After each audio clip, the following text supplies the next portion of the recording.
Today's lesson is about tourism. What is it? Our learning intention is that we're learning to define tourism and how it has developed, and we're learning to take relevant notes from a video, which is this one. I'd like you to pause the video now and write down the title, which is Tourism, and the learning intention.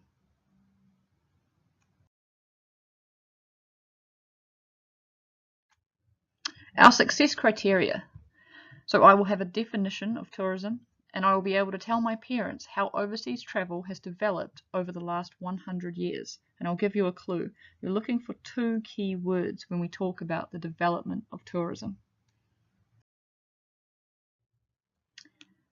The definition for tourism is people traveling to and staying in places outside of their usual environment for less than a year.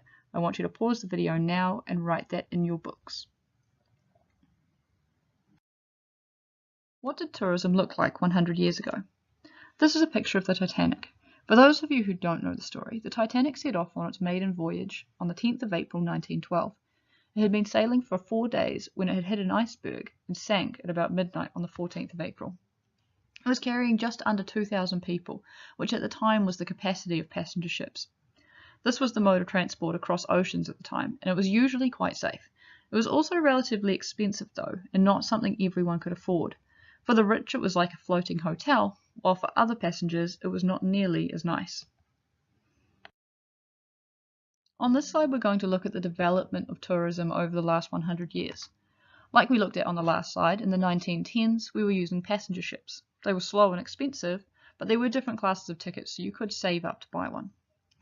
During the 1930s, the amount of people using aeroplanes to travel shot from 6,000 in 1930 to 1.2 million by 1938. Despite the rise in numbers, the majority of people still chose to ride trains and buses because of the steep cost of a ticket. Apparently, they were about half the price of a brand new car. In the 1960s, travel was a lot faster on a plane, but far more dangerous than it is today. The cost was still quite high, and only the very wealthy could afford to do it.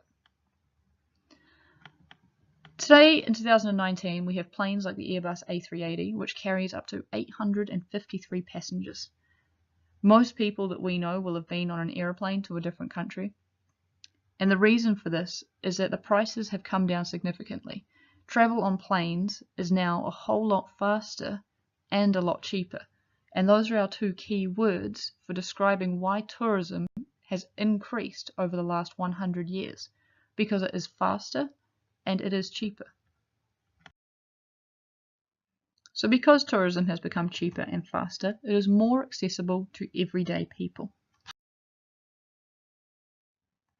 Let's look at our success criteria again.